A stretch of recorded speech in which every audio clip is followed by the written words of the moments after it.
সিরিজটা আমরা ভালো ক্রিকেট খেলেছিলাম, সেটা অতীত হয়ে গেছে। বাট হ্যাঁ, অবশ্যই ওই সিরিজটা আমাদেরকে বাড়তি একটা কনফিডেন্স দিবে। বাট এই সিরিজে আমাদেরকে আবার ভালো ক্রিকেট খেলতে হবে, প্রত্যেকটা দিন বেটার ক্রিকেট খেলতে হবে, তাহলে হয়তো রেজাল্টটা আমাদের পক্ষে আসবে। বাট রেকর্ড নিয়ে খুব বেশি আমরা চিন্তা করছি না। আমার মনে হয় যে প্রত্যেকটা দিন ভালো ক্রিকেট খেলাটা ইম্পর্টেন্ট, প্রত্যেকটা দিন কম্পিটিটিভ ক্রিকেট খেলাটা ইম্পর্টেন্ট। মন খারাপ করার কিছু নাই, অবশ্যই মিরপুরে তো সবসময় চ্যালেঞ্জ ছিল, অনেক চ্যালেঞ্জ নিয়ে ব্যাটিং করা লাগছে সবসময়। হ্যাঁ, যদি ভালো উইকেটে খেলতাম আমরা, বা আগে যারা খেলেছে তারা যদি ভালো উইকেট খেলতো, অবশ্যই ওইখানে হয়তো তাদের এভারেজ বা স্ট্রাইক রেট সবগুলো আর একটু বেটার অবস্থানে থাকতো। বাট এগেন ওইটা আসলে কারো কন্ট্রোলে না, আমাদের প্লেয়ারদের কন্ট্রোলে না। আমার মনে হয় যে যেরকম কন্ডিশনই থাকুক, ওই কন্ডিশন অনুযায়ী কত ভালো ব্যাটিং করা যায় এটা ইম্পর্টেন্ট অ্যাজ এ ব্যাটসম্যান হিসেবে। বাট রিসেন্টলি যদি আপনি মিরপুরের উইকেট দেখেন, স্পেশালি হোয়াইট বল ক্রিকেট, আমরা যে কয়েকটা সিরিজ খেললাম, আগের থেকে অনেক বেটার উইকেট, ভালো উইকেট। সো এখন আশা করা যেতেই পারে যে স্লোলি স্লোলি এই জায়গাটাতে ব্যাটসম্যানরা আর একটু ভালোভাবে ব্যাটিং করতে পারবে। পাশাপাশি আপনি যে এভারেজের কথাটা বললেন, এটাও হয়তো সময়ের সাথে সাথে পরিবর্তন হবে। ডিফিকাল্ট না, সব থেকে ভালো দিক হলো তাসকিন সবসময় টেস্ট ক্রিকেটটা খেলতে চায়। বাট আনফর্চুনেটলি ফিটনেস বলেন বা ইনজুরি ইস্যু বলেন, ওয়ার্কলোড ম্যানেজমেন্ট বলেন, এগুলোর দিকে খেয়াল রাখতে গিয়ে হয়তো সবসময় আমরা তাকে ইনক্লুড করতে পারি না। বাট গুড থিং যে সবসময় সে খেলতে চায়। তো এবছর এই মুহূর্তে এই টেস্টের আগে ট্রেনার ফিজিওর সাথে অনেক লম্বা একটা ডিসকাশন ছিল এবং সে খেলার জন্য ফিট।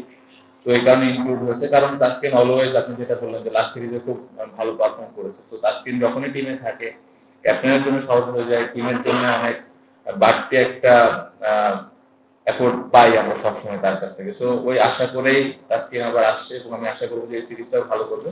বাকি পেস বোলার গুলো সব প্ল্যান সম্পর্কে তাদের ধারণা আছে, কে কখন খেলবে, কার কি অবস্থান। এখানে ট্রেনার ফিজিওর অনেক বড় একটা কমেন্ট থাকে যে কে কি অবস্থান আছে। সো এই এই ম্যানেজমেন্টটা লাস্ট কয়েক বছর ধরে ভালোভাবে আমরা করতে পারছি, এবং সবাই ক্লিয়ার কে কখন খেলবে, কার কি অবস্থা। ভালো উইকেট হবে আশা করছি। আপনি যদি এখন আমাদের টিমটা দেখেন, আমার মনে হয় যে বোলিং অ্যাটাকটাও এক্সপেরিয়েন্স, ব্যাটসম্যান বেশ কয়েকটা ব্যাটসম্যান আছে অনেকদিন ধরে খেলছে এই ফরম্যাটে, এবং টেস্ট ক্রিকেটে আমার মনে হয় যে স্পেশালি ব্যাটসম্যান গুলো সেটেল আছে, বেশ কয়েকটা সিরিজ একসাথে আমরা খেলছি। তো এক্সপেরিয়েন্স এর দিক দিয়ে আমি বলবো যে ভালো একটা দল। সো উইকেটটা যেরকমই থাকুক, ভালো পেসার ভালো স্পিনার আমাদের দুই দিকেই আছে।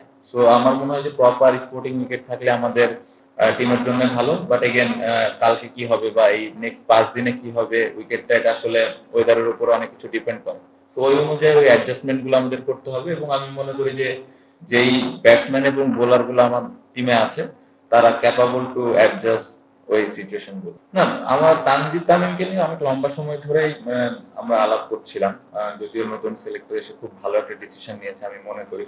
আমি পার্সোনালি ফিল করি যে ফার্স্ট ইনিংসটা খুব ইম্পর্টেন্ট হয়ে যায় একটা টিমের জন্য, স্পেশালি ব্যাটিং এর ক্ষেত্রে এবং বোলিং এর ক্ষেত্রেও। বাট আমি যেটা পার্সোনালি চাই যে ভালো উইকেটে কন্ডিশন যদি ডিমান্ড করে ভালো রান হবে, সেই ক্ষেত্রে 400 প্লাস যদি আমরা করতে পারি, সেটা খুব একটা দলের জন্য খুব ভালো। বাট একটা জিনিস বুঝতে হবে যে যার এক একজনের খেলার ধরন এক এক রকম। সো কারোর খেলা আমি চাই না যে কেউ পরিবর্তন করুক, যে যেভাবে খেলতে পছন্দ করে সে সেভাবেই খেলুক। খুব ইম্পর্টেন্ট যে রান করাটা ইম্পর্টেন্ট। এটা 80 ওভারে যদি আমরা 400 করে খেলতে পারি কোনো সমস্যা নাই, যদি কেউ 120 ওভার লাগায় তাতেও আমার কোনো সমস্যা নেই। সো রানটা ইম্পর্টেন্ট, না খুব ইম্পর্টেন্ট। আমার মনে হয় লাস্ট লাস্ট 2 বছর আমরা ভালো ক্রিকেট খেলেছি, যেটা আপনি বললেন যে 7 নম্বরে শেষ করেছে। আমার মনে হয় এটা ভালো একটা অ্যাচিভমেন্ট। স্লোলি স্লোলি এই জায়গাতে ইমপ্রুভ হচ্ছে, যেটা এর আগের সার্কেলগুলোতে হয়নি। এবছর টার্গেট থাকবে আমার মনে হয় যে তার থেকে আরেকটু যদি বেটার পারফর্ম করতে পারি, 4-5 এরকম যদি শেষ করতে পারি, খুবই ভালো লাগবে। চ্যালেঞ্জ আছে, বেশ কিছু অ্যাওয়ে ট্যুর আছে, যেটা আমাদের জন্য একদমই নতুন হবে। অস্ট্রেলিয়া, সাউথ আফ্রিকা আছে। বাট আমার মনে হয় যে সিরিজগুলো আমাদের হোমে আমরা খেলবো, এগুলো খুব ইম্পর্টেন্ট। এবং অপোনেন্টের স্ট্রেংথ অনুযায়ী আমরা ওই ধরনের কন্ডিশন তৈরি করার চেষ্টা করবো উইকেটের, স্পেশালি উইকেটের ক্ষেত্রে। বাট এখন যেটা আমি একটু আগে বললাম যে টিমটা খুব ব্যালেন্স আছে, পেস বোলিং, স্পিন বোলিং এবং ব্যাটসম্যান। তো এই জায়গাটা থেকে আমাদের জন্য খুবই সহজ যে আমরা আসলে কি ধরনের উইকেট বা কি ধরনের কন্ডিশনে খেললে আমাদের জন্য ভালো। তো আমাদের জন্য ইজি হবে আমি মনে করি যে কন্ডিশনের দিকটা যদি আমি চিন্তা করি। আমার মনে হয় যেটা আমি বললাম যে অপোনেন্টের উপরে অনেক কিছু ডিপেন্ড করে, অপোনেন্টের কি স্ট্রেংথ নিয়ে তারা আসতেছে। বাট এই মুহূর্তে যদি এই সিরিজের কথা আপনি বলেন, আমার মনে হয় যে প্রপার একটা ভালো উইকেটে খেলাটা খেললে আমাদের টিমের জন্য আরো বেটার রেজাল্ট আনা সম্ভব।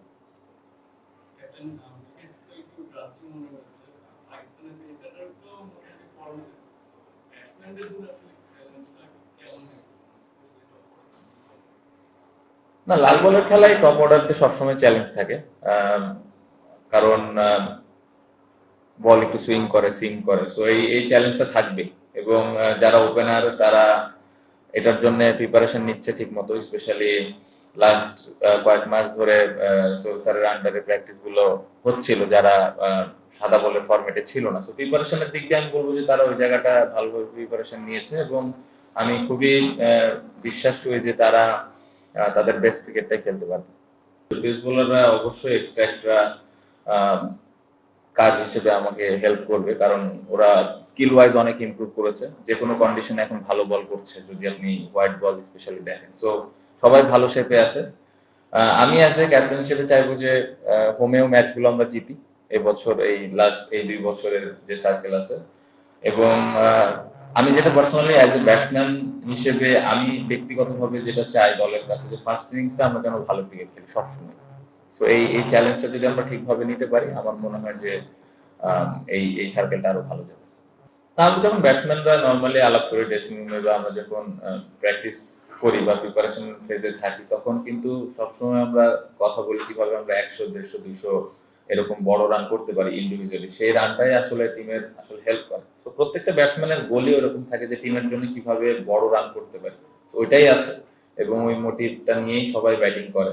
পেস বোলাররা বাড়তি একটা হেল্প করবে, স্পেশালি স্পিনারদের ক্ষেত্রে। একটা সময় দেখা যেত যে স্পিনাররা অনেক লম্বা সময় বল করতো, তো তাদের ব্রেক টাইমটাও কম থাকতো। বাট এখন আমার মনে হয় যে স্পিন এবং পেসের যে কম্বিনেশনটা আছে, তারা দুইজন যদি ঠিক মতো বল করতে পারে, আমার মনে হয় টিম অনেক বেনিফিটেড হবে।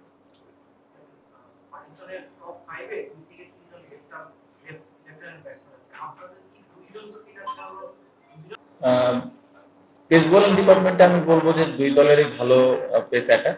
বাট আমাকে যদি জিজ্ঞেস করেন, আমি বলবো যে আমাদের পেস বোলিং অ্যাটাক হয়তো সামান্য একটু আগায় আছে লাস্ট কয়েক বছর যদি আমি দেখি ওরা যেভাবে বোলিং করছে।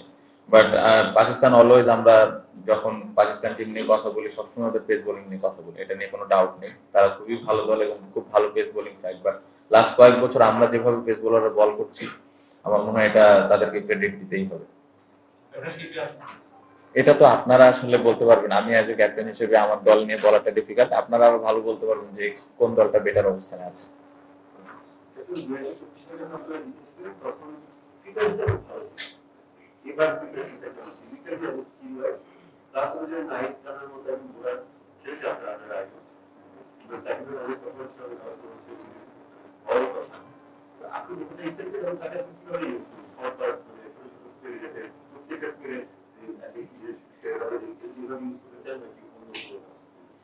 না, রানাকে একদম আমি ছোট থেকে চিনি, মানে একদমই ছোট, হয়তো কেউ তখন জানতো না। তো আমি জানি আসলে ও কি চিন্তা করে বা ও কিভাবে আসলে নিজেকে প্রিপেয়ার করে এবং ও কি চায়, এই জিনিসটা আমার জন্য একটা plus point. So okay use করার ক্ষেত্রে আসলে আমার কোনো ডাউট নাই। এবং লাস্ট যে কয়টা টেস্ট ম্যাচে ও ছিল, সবগুলোতে আমি মনে করি যে ও ভালোভাবে ডেলিভার করার চেষ্টা করেছে। নতুন, স্টিল নতুন আমি বলবো যে টেস্ট ক্রিকেটে, বাট খুবই এক্সাইটিং। এবং একটা ক্যাপ্টেনের আন্ডারে যখন এর ধরনের একটা এক্সপ্রেসিভ পেস বোলার থাকে, এটা অবশ্যই একটা বাড়তি সুবিধা। সো আশা করবো যে এই সিরিজে ও নিজের ওই সেরাটা দিবে, এবং আমি খুবই হোপফুল যে ও যে ফর্মে আছে এখন ফর্মটা ধরে রাখবে। টিমের প্রিপারেশন সবসময় দেখেন ওরকম প্রিপারেশন নেওয়া সম্ভব হবে না, কারণ হোয়াইট বলে বেশ কিছু প্লেয়ার ছিল। বাট রেড বল যারা খেলে তারা লম্বা সময় ধরে কিন্তু প্রিপারেশন ফেজে আছে। সো ওই দিক দিয়ে আমি খুশি। আমি যতটুকু সোহেল স্যার যিনি প্র্যাকটিস করেছেন তার কাছ থেকে খবর নিয়েছি, সবাই খুব ভালো শেপে ছিলেন, খুব ভালোভাবে ইন্ডিভিজুয়ালি স্পেসিফিক প্র্যাকটিস করেছে। সো ওই দিক থেকে আমি বলবো যে ভালো প্রিপারেশন হয়েছে, এখন বাকিটা এক্সিকিউশনের ব্যাপার মাঠের মধ্যে। ক্যাপ্টেন, আপনি বলছিলেন যে লম্বা সময় প্রিপারেশন নিয়েছি, বাট ম্যাচ খেলার পর অন্য একটা মানে টেম্পো লাস্ট অলমোস্ট 6 মান্থ আমরা টেস্টে খেলিনি। সবচেয়ে সর্বশেষ যদি বাদ দিই, মাঝে একটা মাত্র ওদের ম্যাচ খেলেছিলাম। যারা শুধুমাত্র এই একটা ফরম্যাটে খেলে তাদের জন্য আসলে কতখানি ডিফিকাল্ট। মনে নিজেও বলেছিল যে যারা বাংলাদেশের প্রেক্ষাপটে টেস্ট ম্যাচের ক্রিকেট এমন একটা অভিশাপ, আপনিও সেটা আসলে ফিল করেন? ডিফিকাল্ট অবশ্যই, এতদিন পর পরে খেলা অবশ্যই ডিফিকাল্ট, বাট খুবই ভালো যে অ্যাটলিস্ট একটা 4 ম্যাচ খেলার সুযোগ হয়েছে, আমি যদি পজিটিভ হইতে চিন্তা করি। বাট এগেন মমিনুল ভাই, তাইজুল ভাই, নাইম, জয় যারাই আছে, এনাদের প্রত্যেকটা মানুষের জন্য খুবই কঠিন। এখন মুশফিক ভাই একটা ফরম্যাট খেলছে, বাট তারা প্রফেশনাল ওই জায়গা থেকে নিজের প্রিপারেশনটা নেয় এবং এই নেগেটিভিটি থেকে দূরে থাকার চেষ্টা করে। সো তারা এই জায়গা থেকে যতটুকু সম্ভব টিমকে দেওয়ার চেষ্টা করে এবং আমি খুবই খুশি যে সবাই মন থেকে টিমের জন্য পারফর্ম করার চেষ্টা করে। সো আসলে অনেক কিছু চাইলেও অনেক ভালোভাবে করা সম্ভব না বিকজ অফ দা সিচুয়েশন। একটা জিনিস আমরা করতে পারি, কিভাবে আমরা ভালো চিন্তা করতে পারি, কিভাবে আমরা ভালো প্রিপারেশন নিতে পারি প্র্যাকটিস। তো যে জিনিসটা তারা সবসময় করে। শান্ত, তাবিদ ইসলাম তো গত বছর সবচেয়ে বেশি ছক্কা হাঁকিয়েছে বাংলাদেশের পক্ষে টি-20 ক্রিকেটে। তিনি টি-20তে সবচেয়ে বেশি রানও করেছে গত বছর, ওয়ানডে ক্রিকেটও ভালো খেলছে। এই ধরনের প্ল্যান পয়েন্ট ব্যাটার আসলে টেস্ট ক্রিকেটে কোন জায়গাটা আসলে দলের জন্য হেল্পফুল হবে? যেদিনই অভিষেক হোক, সেটা মিরপুর হতে পারে, সিলেট হতে পারে, অস্ট্রেলিয়াতে হতে পারে। এই ধরনের ব্যাটার থাকলে আসলে কোন কোন জায়গায় লাভ হয়? তারা একটু সাহস দেখিয়ে বা বোলার স্পট নষ্ট করা বা চার ছক্কা মেরে আসলে প্রতিপক্ষকে ঘাবড়ে দেওয়া, আর কি কি সুবিধা হতে পারে এই ধরনের ওপেনার থাকলে? তামিমের কাছ থেকে বেসিক্যালি এক্সট্রা কোনো কিছুই চায় না। ও যেভাবে ওয়ানডে টি-20 ক্রিকেট খেলে, ব্যক্তিগতভাবে আমি চাই সে ওইভাবে ক্রিকেট খেলুক। আর ওইভাবে ক্রিকেট খেললে টিম অটোমেটিক একটা ভালো পজিশনে থাকবে যেদিন ও লম্বা ইনিংস খেলবে। সো এক্সট্রা কোনো কিছু না। এবং আমি যেটা বললাম যে রান করাটা ইম্পর্টেন্ট, স্পেশালি ফার্স্ট ইনিংসে। সেটা আমরা যদি 10 ওভারে 50 করে ফেলি কোনো সমস্যা নেই। যদি আমরা 10 ওভারে 20 রান করি তাতেও আমার কোনো সমস্যা নেই। বাট যার যে রোলটা আছে, যে যেভাবে খেলতে পছন্দ করে সে যেন ওভাবেই খেলে। বাট তামিমের মতো ক্যারেক্টার টিমে একটা বাড়তি ইম্প্যাক্ট অবশ্যই রাখবে। প্রথমে যেটা বললেন যে আসলে হোয়াইট বল যারা খেলতেছিল তাদের ওই প্রিপারেশনটা ওরকম হয়েছে কিনা বা এরকম ম্যাচ খেলতে পারলে ভালো হতো, অবশ্যই ভালো হতো। বাট সিচুয়েশনটাও বুঝতে হবে, আমাদের আসলে ওই অপশনটা ছিল না। তো আমরা অনেকদিন ধরেই খেলছি বা যারা হোয়াইট বল খেলে অনেকদিন ধরেই খেলছে, তারা মেন্টালি ওইভাবে জানে আসলে নেক্সট সিরিজটা কি। তো স্লোলি স্লোলি ওইভাবে নিজেকে প্রিপেয়ার করে এবং প্র্যাকটিসের বেশ কয়েকদিন সময় আমরা কিন্তু পেয়েছি। সো এই জায়গাতে আমি কোনো ধরনের প্রিপারেশনের দিক দিয়ে এক্সকিউজ দিতে চাই না। আমার মনে হয় যে যারা হোয়াইট বলে ছিল তারাও well prepared enough to play this test series.